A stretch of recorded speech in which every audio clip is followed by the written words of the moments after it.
Welcome back, friends. It's another episode of The Mindful CEO. I'm your co-host, Chris Angell, here by our other handsome co-host, Aaron Hendon. Ah, yes, the Do you see what look-alike. I did there? Yeah, very good. Your I doppelganger. Eh, complimented myself. indeed you did, Chris. Thank you. Well done. And today we have Alara Sage from the Wealth Embodied podcast, and had the opportunity and the privilege of being a guest on her show. And while we were talking and going through what we, just the same kind of conversation that we have here, it struck me like, oh, this is speaking to the same people, the same concerns. We have the same commitment in life to have people deal with what it is to be, the way we keep talking about it, is a mindful CEO, that tension between those two worlds. And I'll let Alara introduce herself and tell us how she talks about it, because while it's obviously the same commitment, different expressions of the same commitment are always fun. So Alara, really welcome. Thanks for taking the time. Thanks for being here. It's a pleasure to have you. Yeah, thank you to both of you. And I love it when we are speaking the same context, maybe slightly different content, right? We bring things through in different ways so that people can grasp them from different angles. It's always delicious. Thank you for having me. Yeah. So tell us about you. Like, what's the backstory? Who are you in the world? Yeah, so I am the Oracle of Wealth, and I really help people to connect to wealth as effortless as breathing. That is our innate nature, and that we don't have to live in this hustle, this grind. The hustle handcuffs is what I call them. Nice, yeah, right? Yeah. And this has been my spiritual practice for many, many years, but it really came to a forefront in 2021 when I had a six-figure business. I had six figures in the bank account, a spiritual business, mind you. And I had all of my money stolen from me. It was through a quote unquote mentor that was recommended to me, and then he scammed me. And, it really went from like, oh, I have everything, everything's perfect. And then, wow, all my money just was stolen from me. Wow. And, the truth of it is I always had this little voice in my head saying, you know what, it's just not quite enough. Just get a little bit more, get a little bit more, get a little bit more. No, get a little bit more. Then you can feel safe, feel secure, experience freedom. And that's what really got me into this whole scam that ended up six figures went to zero in snap of a finger. And, in that moment, I literally dropped to the floor in a variety of different emotions of grief and, shock and disillusion. And then I picked myself up and I said, you know what? I've always been able to create my reality. Like, I've been able to do this since I was a kid. I've had this power of imagination since I was a child. I would just put myself in this is what I want, and I would just picture it every day, and it would happen. And I didn't know what I was doing. People were always like, how do you get always what you want? And I was like, I don't know. And then through learning the techniques, I really felt confident in my ability to create my reality. So it was like, I got this. I will just simply make it all back. But what happened was my six-figure business then collapsed. Because I hadn't addressed anything that was actually going on in my subconscious mind. I wasn't addressing that voice. Where was that voice really coming from? Why did I innately believe that it was never enough? That I was in some level of scarcity and lack, even though I had plenty of money and quote unquote success. And so this real transformation came in addressing that scarcity mindset in my nervous system, in my subconscious mind, and really embodying this state of effortless wealth that to me is that aliveness, that playfulness, the truth that our worth exists simply in who we are, not in our successes and our accomplishments. Those are just icings on the cake that we get to play in the physical reality. So through this process, really transformed my space and then was able to recreate my wealth. But this time I don't have that little voice. This time there's really a sense of relaxation in my nervous system. And my business feels playful. I approach my business every single day from a place of like, this is so exciting. What do I get to play with today? The creative flows through me. I'm passionate. I'm inspired, consistency, and regularly. It's awesome. How do you? And what did you do to address? So, what were the actions or what were the practices to take on that conversation for never enough, for that scarcity and fear conversations? I use a variety of different modalities. One of them, of course, is addressing the subconscious mind and those belief structures head on.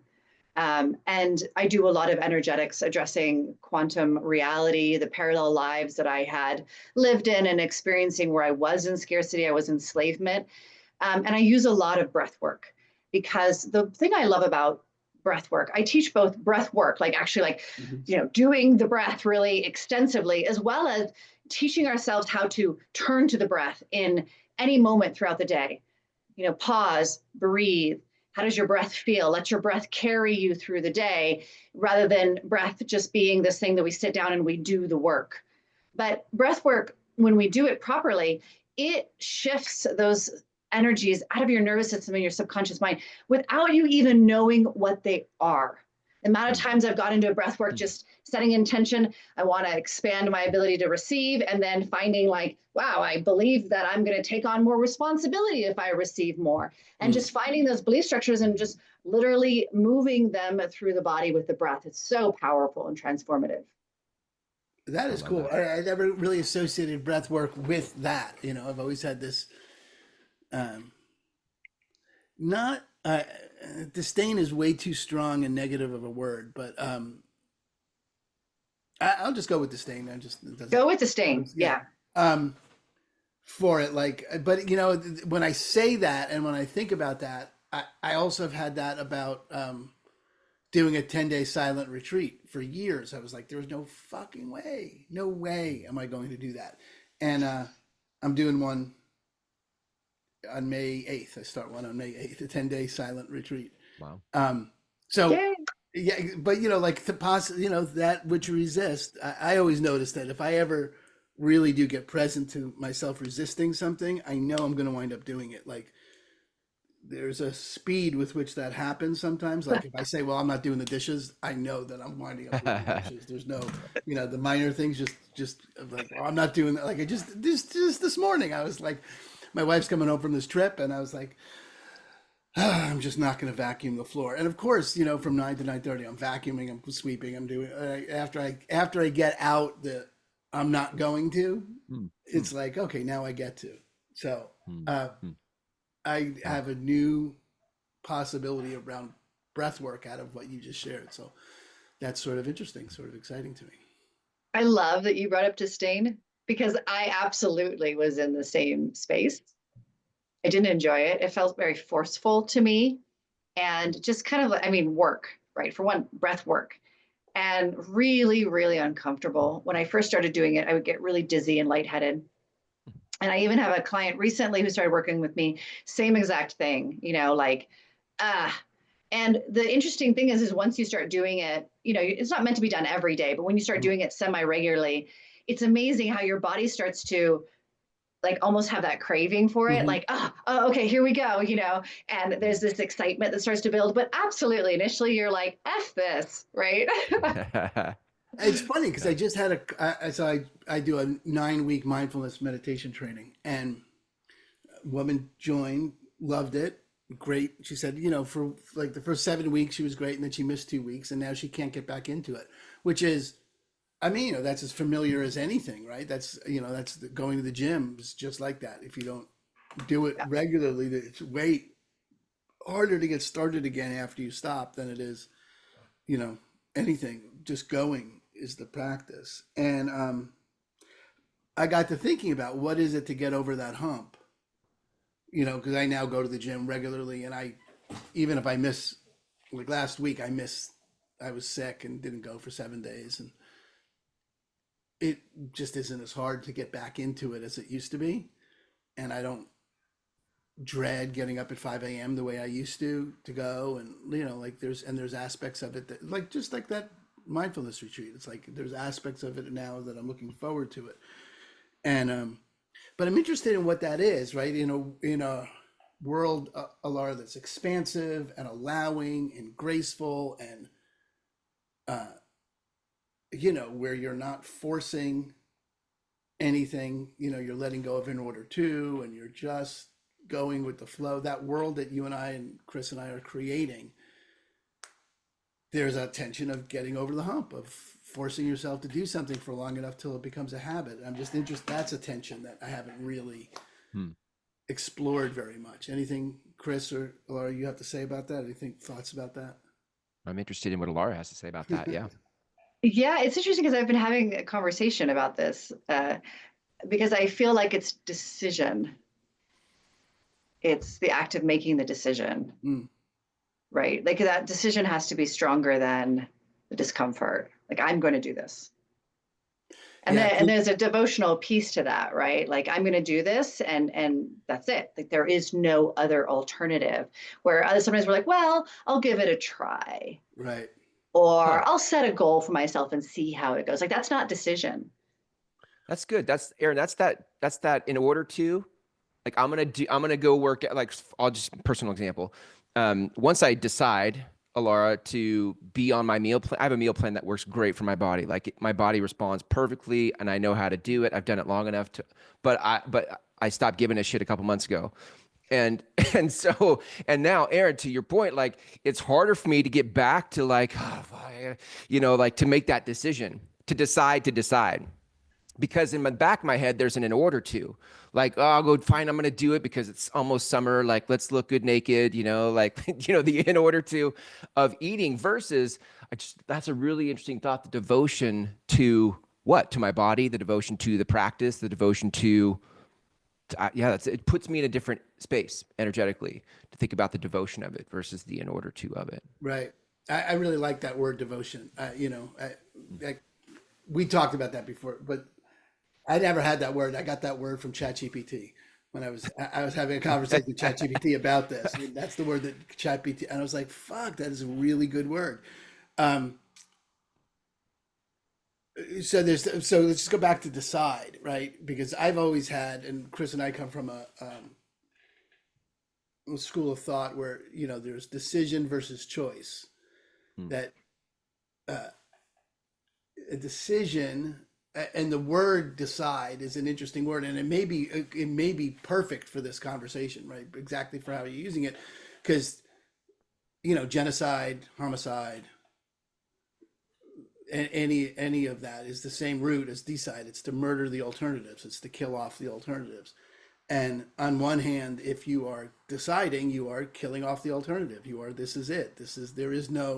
You've burnt the boats, and you've had that existential moment where you have burnt the boats. I like burning the boats as a metaphor. And that works really well in that context. Like you just were like, no, I've decided. And like Kobe Bryant was like, I don't negotiate with myself after I decide. It's not something I do. If I decided, that takes it off the conversational plate. I don't no longer engage whether I feel like it or not. It's not up for, it just has nothing to do with the decision anymore. I've already made that call. And I think that's an interesting way to look at it. I'm just looking at it in context of devotion, because that's the other word that we're using here. And I was sharing with Chris earlier, devotion as an alternative to in order to.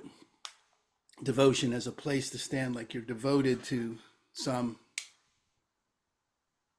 future, you're devoted to some opportunity, you're devoted to fulfilling something, that rather than in order to, which is like, okay, I'm going to work out in order to get my body sexy for summer, which has inherent, not even implied, but it is inherent in that the body's not good enough now. It's inherent in it. It's the in order to has baked into it the current reality is something's wrong with it. Which was Alara's story with the, 6 figures, but a little bit more, and then I'll get to safety, right. a little That's bit more, what I and then I'll thought get of to when you- safety. Yeah. Totally. What I was hearing in that was that reality was like, it's baked in. This is insufficient, which means you're never going to get it sufficient, because baked into it is the constant carrot chasing. You've got to keep, whereas devotion is the commitment to the moment, like you are, I was talking about this in relationship to my wife. Like I have, when I hear the word devotion, I have nothing more potently as an example in my life than I am toward my family and my wife. Like I have nothing going on other than being completely devoted to her, which doesn't at all call up stagnation, doesn't call up keeping it the same, doesn't at all. There's always a future that we're creating because we're devoted to this thing being a living, breathing thing. So there's no like, you know, one of the big things that comes up in this tension between mindful and CEO all the time is, well, if I give up my own order too, why would I do anything? Why would I act if I'm completely at peace with the way it is now? Why would I go to the gym? I don't need to go to the gym unless I have something wrong with the current reality. Is the hustle culture version of performance? That's the baked in versus no, you go to the gym because you're devoted to the health that you have now and that being whatever you want to create about it. And I was just thinking about it in terms of, well, did I decide to become devoted to my wife? I mean, we did commit to each other. We were standing there and I did give my word to something. So there's some connection between decision and devotion in that particular context that I don't know is applicable for anything more than that context. And I don't know how applicable it is. I haven't really explored it, but those were connections that came up for me when you were just talking, Laura. Anything about any of that? Yeah, I mean, to me, devotion is to the self, right? So when we have our values of what is important to us, what do I stand for? That I will not tolerate anything other than these values, you know, which is deeply personal, right? Like each person needs to really, from my perspective, like really ask themselves, what are those values? And not necessarily subscribe to, oh, love and being a good person and like, you know, like societal values. Like what lights you up? What are you so passionate about? You know, one of my values is luxury. Most people would not think that that is a value. But it is a value of mine because I adore quality. I adore the experience of pleasure in the physical reality to me, which is luxury. So that's one of my values. So when we say these are my values and there is no wiggle room, and then we are making decisions based off those values, right? So, you know, one of my other values is constant expansion and transformation. And therefore, I make those decisions based off this. Is this expansive for me? Is this going to take me to the next level that I want to go? Then yes, that agrees with my values. I can make that decision. Then that devotion is to myself. It is self-love. It is that I matter, that my values effing matter to me. They are so important to me that I will not waver and waft on them. I will hold myself to them because I matter to me. And, you know, this happens a lot in my realm around wealth because it's very interesting, especially in the spiritual community. Sure, I want money, but like, I don't really want to put a number to it. I just want the universe to bring me effortless wealth. And, you know, that doesn't work. I've tried that. It does not work. We need to have that clarity. Clarity is divinity. Clarity is what creates that draw in our physical reality of magnetism. So when we say I am going for 50K, it's never about the money. It's about the transformation that you go through in up-leveling your wealth. And so that's about, if that is one of your values, is to live here, you know, your most expansive expression, or for me, that luxury, that constant transformation, those are my values, then I can absolutely say, yeah, I'm headed to my next level of wealth, 200K. And I can know that it's not about the money, and I can make that decision and be devoted to the absolute transformation and the process of showing up for that transformation with that love, with that self-love, and moving myself through that process. Yeah, I love that. I just hear a lot of the connection between devotion and values that I can find, as you're saying it, a space where I can feel devotion, like Aaron, like you have a devotion to kale, like that there's a devotion to a value that I have And it's not in an order to. It's like I have a value around honesty, transparency, vulnerability. I value that, and I can be devoted to in my content when I share on social. I will share transparently and vulnerably. And it's not in an order to. I'm not looking at how many people liked my post or commented on my post. I'm not doing it for that. I'm doing it because I value transparency and vulnerability, and I'm devoted to creating the content because I value vulnerability and transparency. I guess I'm just processing verbally here, like the connection between devotion and values. Yeah, the thread that shows up, or the opening really there is that building a cathedral piece, Chris, that we talked about, right? Right, right. We do. I'm actually leading this on Thursday for a bunch of realtors, but the true north, where finding your calling, what it is that you are devoted to. You could easily put that in there. So there's that story, Alara, just so that it's not a secret language between Chris and me. There's a guy walking down a country road, and he sees someone with a hammer and a chisel in his hand, and he asks the guy, "What are you doing?" And the guy's sweaty and he's angry and he working. He goes, "What does it look like to do?" "I'm chipping rock. Get the fuck out of here." And the guy says, "Sorry, man, didn't mean to bother you." And walks on down the road, and another maybe 15 yards, there's 20 yards, there's another guy, and this guy has got clean pressed pants, he's got suspenders, white shirt, he's moving around the stone, chisel, hammer, same material, and he's working methodically around the stone, and he's very calm and he's very present, and he says, "Excuse me, sir, what are you doing?" And he says, "Well, I'm a stonemason. I'm doing my job." And the guy says, "Thank you, I appreciate you, thank you for letting me know." And he goes down the road another 20, 30 yards, and there's another guy, and he's got, you ever see someone who's got like light in his eyes, and he's flowing around this rock, chisel, hammer, same material, but there's something going on with this guy, and it's like he is moving with grace. And he says, "Excuse me, I don't mean to interrupt, but what are you doing?" And he says, "I'm building a cathedral." Mm-hmm. And that's the space, Alara, that I hear that you're talking about. Is like when you're building a cathedral, right? Those decisions become clear, whether they're easy or not. They're clear. Easy doesn't even enter into it. They are easy. They're effortless because you're building a cathedral. You're building something that matters to you. And, if luxury is part of the design of that cathedral that you're building, then that's what would get included, and it would be excluded if it wasn't. It would just be, that's the way this cathedral is. That's the design of this cathedral, is that includes constant transformation, and includes luxury, and includes whatever else that you've got with it. And those are the actions that you're going to take as you chip that stone. And there are people out there, and I think if you were going to just extend this metaphor to, earlier, Alara, you were at best the stonemason, building something that was, that was your job. It was important and it made a difference for you, but it was still a job. It wasn't yet, you were not yet one with the calling of, it doesn't matter what else is fucking going on. This cathedral is happening.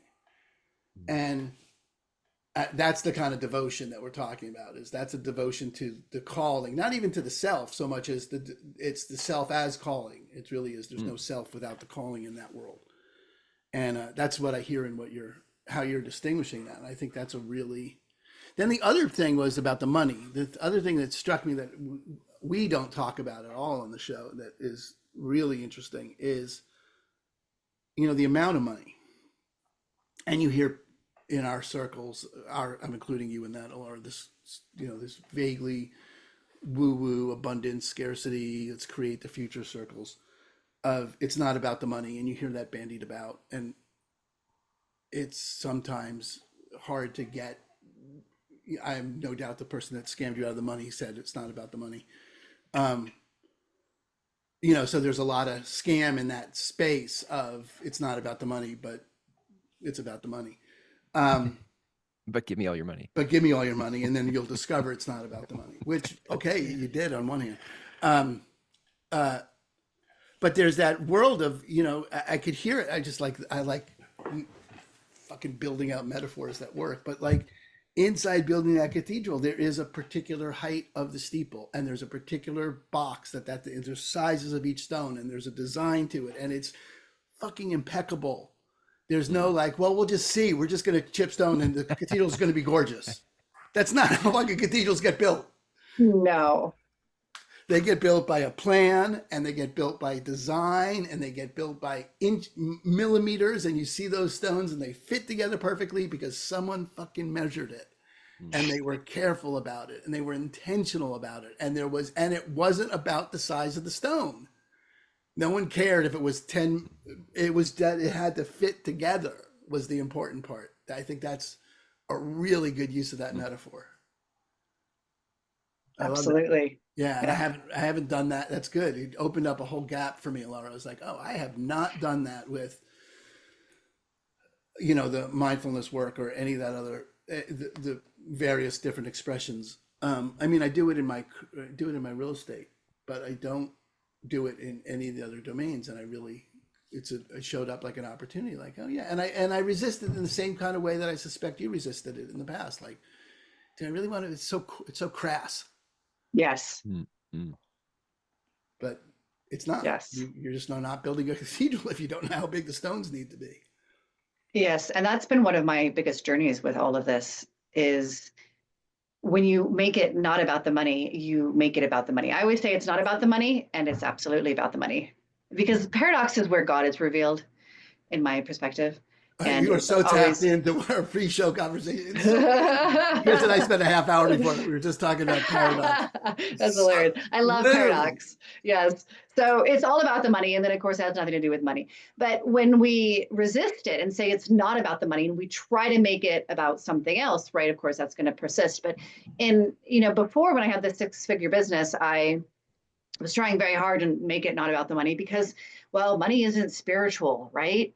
And you're so greedy if you're focused, have any level of focus on money. And even back then, this was, 2019, 2021, there was a lot on the social media that, people in spirituality shouldn't even be charging for their services. That's so wrong, right? Which I haven't seen that for a while. But, just this whole thing, this judgment around money. And here I was, when I was a little girl, I saw myself visuals of luxury, of wealth, long before I ever understood what it really meant. So I had this deep yearning for it, and I was shaming myself. I was literally smacking myself on the hand saying, that's disgusting. Knock it off. That is, who do you think you are? That is so not enlightened. Just shove that down and pretend. Pretend you have another value, right? And this is important because I think so many people create that list of values off of what is received in society. I haven't heard of another person who has luxury on their list of values because it's so labeled as wrong, as egoic, as materialistic. And once I even owned the wealth and was like, you know what? I really have always wanted a lot of wealth, not just money, wealth, but I'm going to fucking own that.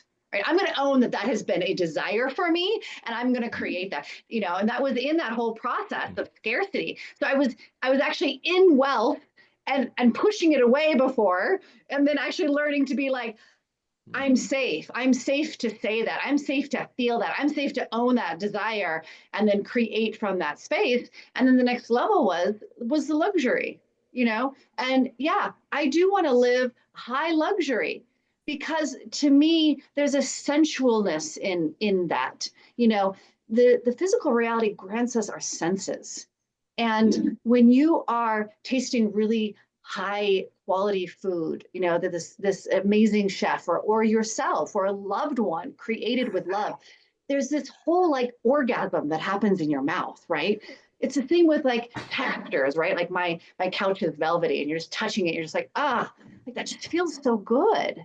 Right. And I'm a person that loves beauty. My wherever I live, my house has to look beautiful. I am an aesthetic person because I love the visuals feeding me, fueling me in that state of pleasure.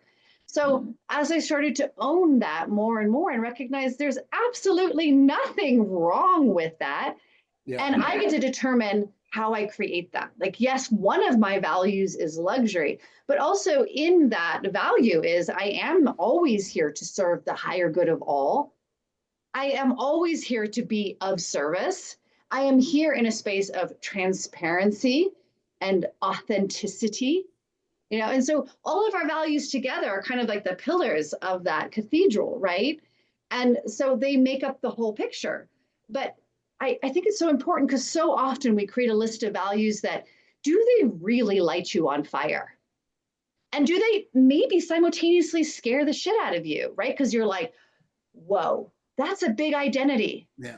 Like, what happens if I really claim that for myself and create my life with that value in combination with the rest of my values?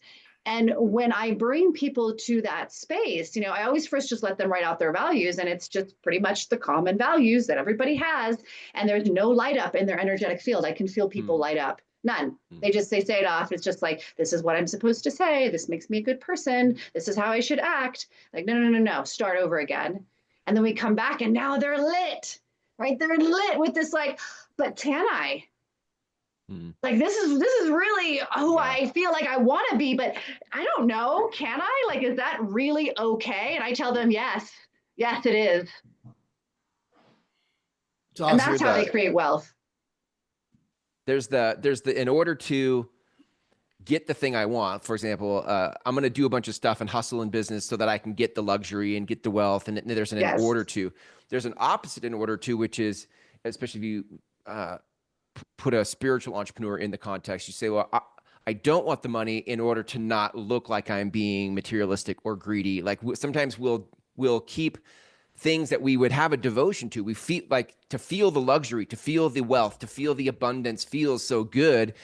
But then we go, oh, but that would be less evolved, and that would be that would not be looked upon well by my peers. And so we do things in order to not be viewed that way. And so we downplay our inner knowing. We downplay that thing that feels so natural that we want to be devoted to, but we go, oh my God, I can't do that. That's interesting. Yeah, I think there's so much of that that's about looking good, about making it, about, how do I, certainly doesn't look good in the spiritual community to want luxury. It's not, it's not you bounced up against it all the time. That's that space. Right. And I just, keep hearing Esther Hicks in my head. We're big Esther Hicks fans on the show. Just do what feels good. My wife just spent 2 days. That's where she was. She was one of the things she did. She just spent 2 days in Santa Fe with Esther Hicks. And, and the whole message was do what lights you up, do what feels good, do take the closest thing that feels good and do that, and just do that, and it's, the thing that's gotten me off that, I've done that. The thing got me off, one of the things that got me off that sort of treadmill, I shouldn't want that stuff, and is, you cannot get sick enough to make other people well. That's not the way it fucking works. You cannot be, you can't have so little that other people get more. That's not the way that works. That's just not, you want people to have whatever they want. Good. Then you've got to have whatever you want. There's just no, that's the, it doesn't make any other sense. It just, when you put it in that way, it doesn't make any sense that you would pretend that, oh yeah, I'm just going to be sick so that someone else can be well, because it's a limited pool of wellness. And so I hear, Alara, a real ownership of that space, of that demand. And then I can hear that there's also a piece of your calling that has you do what you do. That's like, no, other people are going to get this.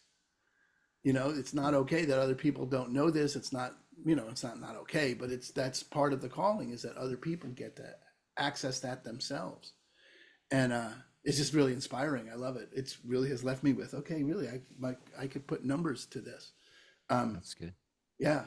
The other thing that showed up in the conversation was I had this, I'm sure I shared this with you, Chris, but I had this conversation with my business partner's coach who's like a psychic and a manifestation coach in that world. And we did this exercise where, you know, she asked us to consider that there's already a you in one of the, you know, universes, the multiverse. In some universe right now, there is a you that has everything that you want. There's already a you that has it. And I was like, oh, good, I can get that. The ease with which I got that was just fabulous. And because compared to this, because then she was like, okay, well then go talk to that you and find out what they did to get it. I was like, oh, that makes sense. I could do that. I could go just have a conversation with me from the multiplex that is making, you know, the $1 million a year after taxes. And what, I have this written down somewhere, but what he did to get there was he, I forgot exactly how I told it. I said it to myself, but it was somehow he got responsible for and got loud and proud about his ability to marry heart and head. And his unique contribution was the marrying of heart and head. And what was funny about it was way easier for me to imagine there is a me in a multiverse that has what I want and for me to be able to talk to him than I was able to imagine me in this reality being loud and proud and marrying heart and head. Like that was like, oh, that's not going to fucking happen. It's just not anything that I could see myself doing. And because one is, you know, there's no risk in talking to my multiverse me. There's no risk in that one, but there is a risk in this reality me doing that. And that was really the start of the show, Chris, and to a large extent, you know, the beginning of the Mindful CO, and certainly everything that I've done around mindfulness and the grateful breath and all that work, and from hustle to flow, and all that has been a function of, or a fallout of, oh, okay, well, what if I just did that? What if I just did that? What if I just did that? Right. And that's, you know, Laura, I don't know where that came, putting numbers to it is where that came up. And I was like, oh yeah, that $1 million a year post-tax, right? That was a number that I put on that. That is what I wanted. That is what I want. I want to be able to create that kind of wealth.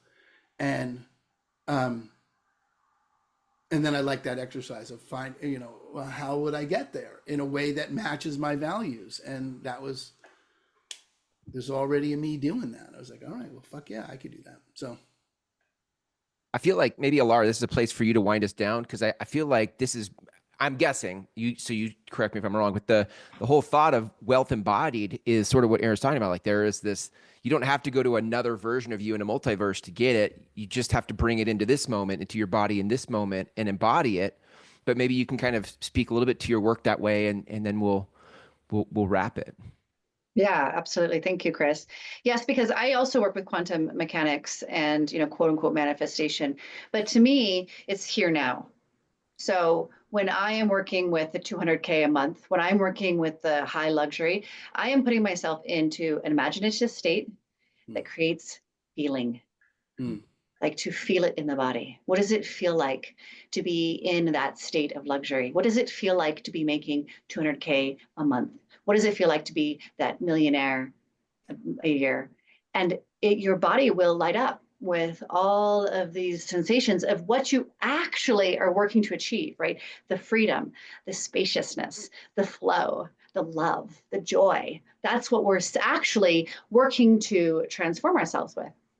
So when we speak of wealth embodied, it's the recognition that it's already here, that you are already it. And we just are simply connecting yourself to you, because our cells, this is epigenetics, are programmed by information. And some of that information is your emotion, your thoughts and your emotion. Emotion is energy in motion, it's vibration.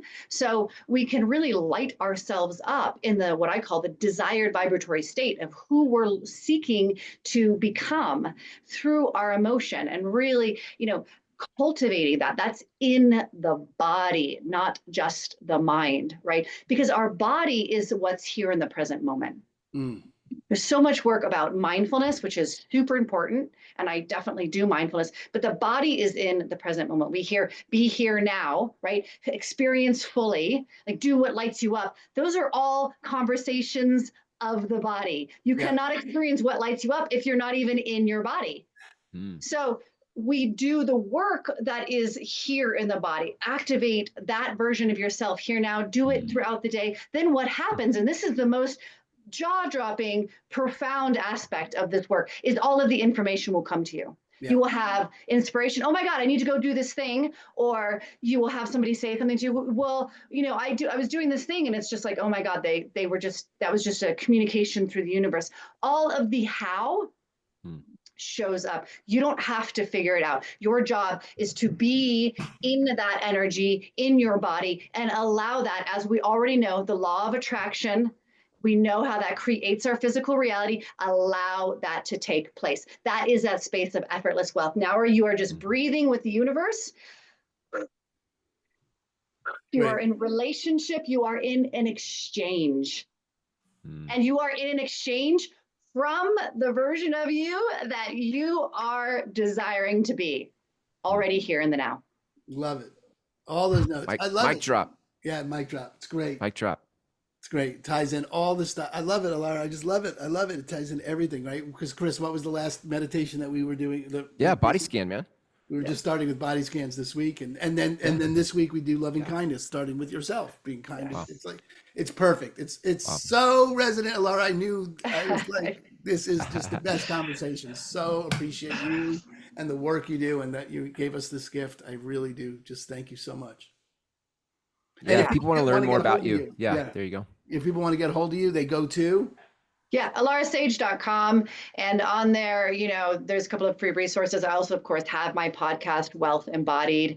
And I'm on social media, Facebook, Instagram, YouTube, LinkedIn, always, speaking authentically and truthfully to my process and my clients' processes. And I really love when people just reach out, because I adore, one of my values is intimacy, connection. So truly love it when people just reach out, say hi, we get to know each other. That lights me up. Great. Awesome. Great. So we'll good. put the link. I'll put that link. Yeah. We'll put it in the show notes there. And in the email out. So we appreciate you. Gosh, such a good conversation, Alara. Thank you for being here and for being on the show. I really just kind of, Aaron, have this thought, like, the more of these conversations that sort of fill our news feeds and our airwaves, the more it's just adjacently going to happen. The vibration raises because it becomes the new conversation that we're surrounded by, rather than an old conversation. So it just takes a little practice maybe over time, but I love that we're doing the show, man. Those of you listening, like the video. If you liked it, feel free to subscribe to it. And then please go to thegratefulbreath.com if you guys want to learn more about Aaron's upcoming 9-week workshop called Living a Grateful Life in a Fucked Up World. Anything else you want to say about that, Aaron? No, so that the next dates are available for How to Live a Grateful Life in a Fucked Up World. And the next dates are available for From Hustle to Flow, Sell More by Stressing Less, if you're interested. Perfect. In that. Okay. Love it so much. We'll put those links in the show notes also. All right, everybody. Thanks for being here. We'll catch you in the next one. Peace.